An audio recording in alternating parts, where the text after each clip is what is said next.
اور آپ میڈیا والے بہت ہوشیار لوگ ہوتے ہیں. ابھی آپ کو پتہ ہوتا ہے کہ معاملہ کسی حل کی طرف نہیں پہنچا اور ایک پوائنٹ پر نہیں پہنچا تو اس وقت آپ دونوں سے انٹرویو لینا شروع کر دیتے ہیں. اب ڈالتے ہیں ہمارے میں مولانا سب گناہ ہمارے. تو اب بات یہ ہے بنیادی کہ ہمیں اس وقت کوئی ایسی مشکل مسلم لیگ کے حوالے سے درپیش نہیں ہے. یہ ساری چیزیں ہمارے درمیان ڈسکس بھی ہوئی ہیں اور میں یہ سمجھتا ہوں کہ اگر کوئی سیاسی حل ایسا نکلتا ہے کہ ہم پاکستان میں ایک آزاد اور شفاف اور غیر جانبدار الیکشن حاصل کر سکیں اور اس میں اداروں کی کوئی مداخلت نہ ہو، اس کے مداخلت سے پاک الیکشن ہمیں مل سکے، اس میں دو چیزیں ہیں. ایک یہ ہے کہ اصولی طور پر اس پر اتفاق رائے کر لینا، دوسرا یہ ہے کہ اگر اس کے لیے کسی قانون سازی کی ضرورت ہے تو پھر کیا کیا جائے، کس کے ساتھ بیٹھ کر قانون سازی کی جائے، اس کی شکل کیا ہونی چاہیے. جی میں اس پر آپ کے بارے میں بڑی وضاحت کے ساتھ کہہ دینا چاہتا ہوں کہ جو مجھے محسوس ہو رہا ہے کہ اس بات پر تو اتفاق ہے کہ عوام کی ایک رائے سامنے آ گئی ہے.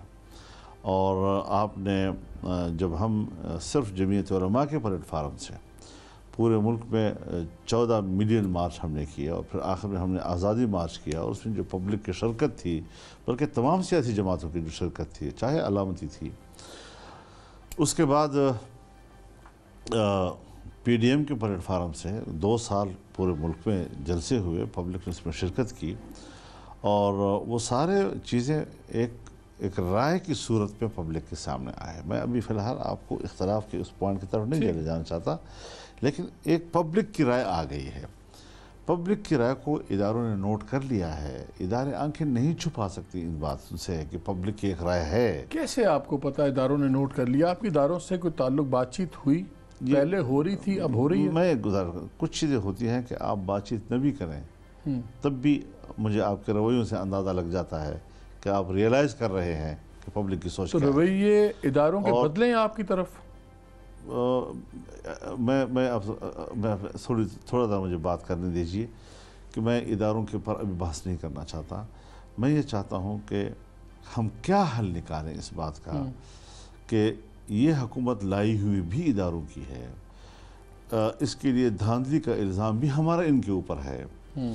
اسمبلی کے اندر جو اکثریت موجود ہے وہ بھی ان کے زیر اثر ہے، اور ہم اگر کوئی قانون سازی کرتے ہیں اور انہی اداروں سے اسمبلیوں سے کرتے ہیں تو کیا ہم بالکل بے نیاز ہو کر کہ ان سے ہم نے کوئی بات نہیں کرنی کیا مسئلہ حل کر سکیں گے؟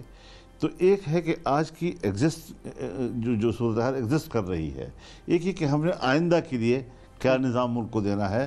تو زیادہ تر سیاسی کارکن کی حیثیت سے میری توجہ اس بات پر ہے کہ ہم فوری طور پر اگر کوئی ایسی صورتحال بنتی ہے کہ بات چیت کے ذریعے سے کوئی حل نکال سکیں، لیکن اس کے حل کا نتیجہ یہ ہو کہ آئندہ قوم کو جو الیکشن ملے وہ شفاف ہو، غیر جانبدار ہو اور کسی قسم کی مداخلت سے میں اگر یہ سمجھوں آپ کی بات سے کہ آپ شہباز شریف کے نظریے کے زیادہ قریب ہیں بجائے اس کے جو شائستہ خان یا مریم نواز بات کر رہی ہیں، کیا میں درست ہوں؟ مجھے بہت مشکل ہوتی ہے ایسے وقت میں جب میں کسی ایک میڈیا پرسن کے ساتھ، پھر آپ جیسے سینئر پرسن کے ساتھ بات کرتا ہوں. ہم نے سیاسی طور پر آگے بڑھنا ہوتا ہے اور ایک سٹیپ سے آگے ہم نے دوسرا سٹیپ لینا ہوتا ہے. وہ سیاسی تقاضوں کی بنیاد پر ہوتا ہے. اس سیاسی تقاضوں کو گفتگو سے بھی حل کیا جاتا ہے، اس میں قانونی پیچیدگیاں آتی ہیں، اس کو کس طرح حل کرنا ہوتا ہے. اور میڈیا کا کام ہے کہ وہ تجزیہ کریں. جب تجزیہ کریں گے تو میرے آج کا سٹیپ جو ہے اس کو مختلف نظر آئے گا. ٹھیک ہے.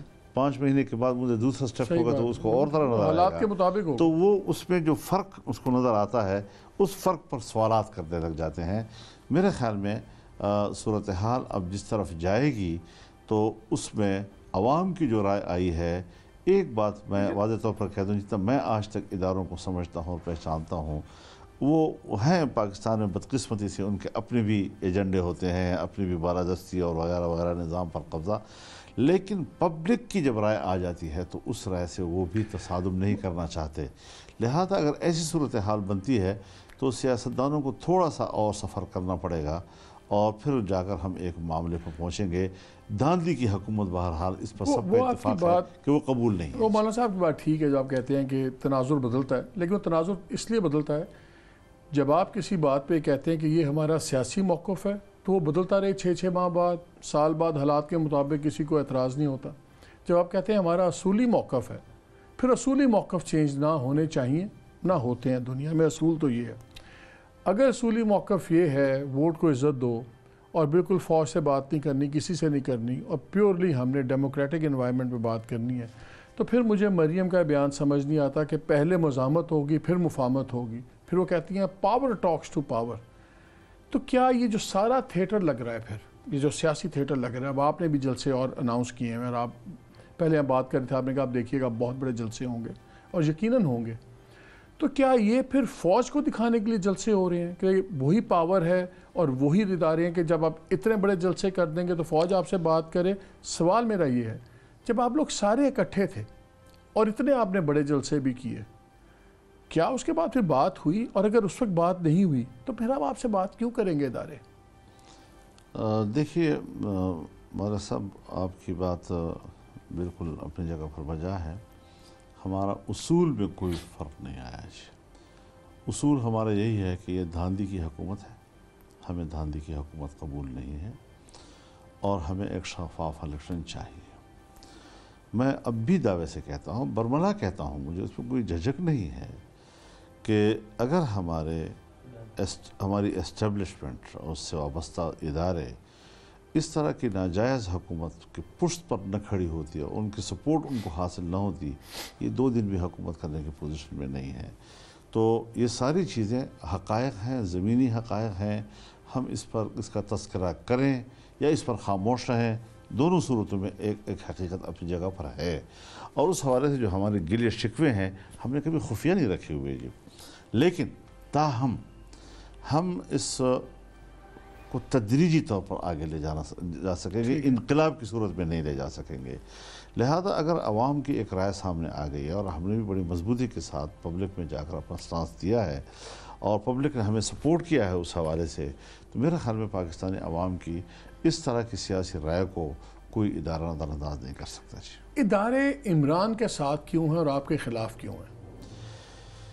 یہ تو ان کی ایک پھر اپنی مسٹیک ہوگی کہ انہوں نے ایسا کیوں کیا تھا. جی، لیکن آپ کا کوئی خیال تو ہوگا، آپ سوچتے تو ہوں گے آخر کیوں ہمارے خلاف ہیں، کیوں عمران کے ساتھ ہیں؟ آپ کی اپنا بھی تو کچھ تجزیہ ہے. میرا خیال یہ ہے کہ اس میں بین الاقوامی دنیا کے ایجنڈے بھی شامل ہیں، ملک کے اندر کی بھی شیئر کر لیتے ہیں آپس میں. جی، اس میں بین الاقوامی دنیا جو ہے 9/11 کے بعد ایک تو اسلامی دنیا، اسلامی اقدار، اسلامی انسٹیٹیوشنز، مذہبی انسٹیٹیوشنز، ان کا رول یہ بہت زیادہ ان کے نشانے پر رہا ہے. نمبر 2 یہ کہ دنیا میں جو نئے بلاک بن رہے ہیں، جس طرح پہلے ایک کمیونسٹ بلاک تھا، ایک مغرب کا سرمایہ بلاک تھا، اب ہم دوبارہ ایک کثیر المحوری ایک نظام کی طرف ہم آگے بڑھ رہے ہیں. تو اس میں جو پاکستان کے اندر چائنا کی سی پیک کے حوالے سے ایک پیکج تھا بہت بڑا، اور اس کی بہت بڑی انویسٹمنٹ نواز شریف گورنمنٹ لائی تھی. نواز شریف گورنمنٹ کا وہ پیکج بہت بڑا پیکج تھا، زبردست کام تھا. تو اس کو سپوتاش کرنا، اس کے لیے بین الاقوامی دباؤ کا مقابلہ نہیں کر سکے ہیں ہمارے ادارے. ہمارے ادارے آپ کہہ رہے ہیں کہ سمجھ ہی نہیں سکے اتنی بڑی سازش. سمجھتے ہیں، دباؤ قبول نہیں کر سکتے. جی، تو شامل ہو گئے ہیں ان کے ساتھ. میں عرض کر رہا ہوں نا جی، یہ ہماری شکایتیں ہیں اس حوالے سے. گو کہ وہ ناراض بھی ہوتے ہیں بعض دفعہ کہ آپ ہم پہ ایسی الزام کیوں لگا رہے ہیں، لیکن ہم بہرحال جو کچھ سمجھتے ہیں اور جس کا ہم اپنے عقل کی بنیاد پر ادراک رکھتے ہیں اس کو ہم تبصرے میں بھی لاتے ہیں. یہ بہت بڑی بات کر رہے ہیں. اگر میں حضرت سطحی سیاست نہیں کیا کرتا، میں بڑی سنجیدہ سیاست کرتا ہوں. تو اگر اتنے بڑی باتوں کی وجہ سے تو پھر آپ کے جلسوں سے کیا فرق پڑے گا؟ پھر تو وہ عوامل تو اپنی جگہ پہ ہیں، پھر تو آپ کے جلسوں سے کیا ہوگا؟ اس میں لوٹنا پڑے گا. پاکستانی مفاد اول ہے. پاکستانی مفاد کے خلاف اگر کوئی ادارہ بھی حرکت کرتا ہے تو پاکستانی قوم اس کی اجازت کو نہیں دے گی. جی، یہ بات بالکل واضح ہے. ہم کسی ایک کو معیار نہیں طے کر سکتے کہ اگر میرا ادارہ ایک فیصلہ کرے اسی کو ہی پاکستان کا مفاد کہا جائے. ہاں طاقت کی بنیاد پر ہمیں منوانے کی کوشش کرے کہ جو ہم چاہتے ہیں وہ کرنا پڑے گا, چاہے ہمیں پتا ہو کہ یہ بیرونی دنیا کے مفادات کا مسئلہ ہے اور یہ ہم پہ امپلیمنٹ کروا رہے ہیں, تو یہ چیزیں پھر ایک اختلاف رائے کی طرف جاتی ہیں. تو یہ اختلاف رائے ہے اپنی جگہ پر. آپ سے میں ایک سوال آپ کی اجازت سے, معذرت سے, آپ سے اتنے سالوں کا تعلق ہے اس لیے تھوڑی سی لبرٹیز لیتے ہیں. آپ نے اپنی پارٹی سنبھالی جب 27-28 سال کے تھے, 40 سال سے آپ یہ پارٹی چلا رہے ہیں, 5 مرتبہ آپ ممبر بھی رہے ہیں پارلیمان کے. آپ کو زمینی حقائق کا پتہ ہے. آپ کے بارے میں کہتے تھے کچے پہ پاؤں نہیں رکھتے مولانا صاحب, سمجھتے ہیں, ماضی میں آپ کے اداروں سے تعلقات بھی اچھے تھے, سب کچھ تھے. اتنا بگاڑ کیوں ہو گیا؟ حضرت بات یہ ہے کہ 2008 کا الیکشن ہوا, جو اس وقت مداخلت ہوئی وہ بھی ہمیں معلوم ہے, لیکن بعض دفعہ آپ بہت وجوہ کی بنیاد پر کچھ تسامح بھی کر لیتے ہیں. سیاست اور ہر چیز میں تسامح چلتا ہے. 2013 میں بھی خاص طور پر ہم شاکی ہیں, بذات خود ایک پارٹی شاکی ہے, لیکن پھر جو 2018 میں ہوا حضرت, ایک جمعیت علماء نے کسی ایک پارٹی نے بھی برداشت نہیں کیا.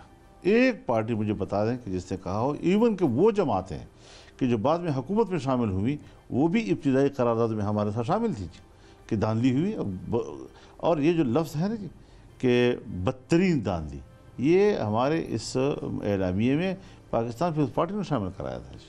جب ابھی کچھ باتیں اور بھی پوچھیں, لیکن آپ نے پیپلز پارٹی کا ذکر کر لیا تو ذرا بلاول کا بھی ذکر کر لیتے ہیں. بلاول نے تو فار آل پریکٹیکل پرپزز ختم کر دیا آپ سے تعلق, اور میں اس پہ آپ کا چاہوں گا کہ آپ کا بھی ہمیں سٹانس پتہ لگے. میں صرف 2 سٹیٹمنٹس آپ کو تازہ ترین ان کی سنا دیتا ہوں, وہ آپ سن لیجئے.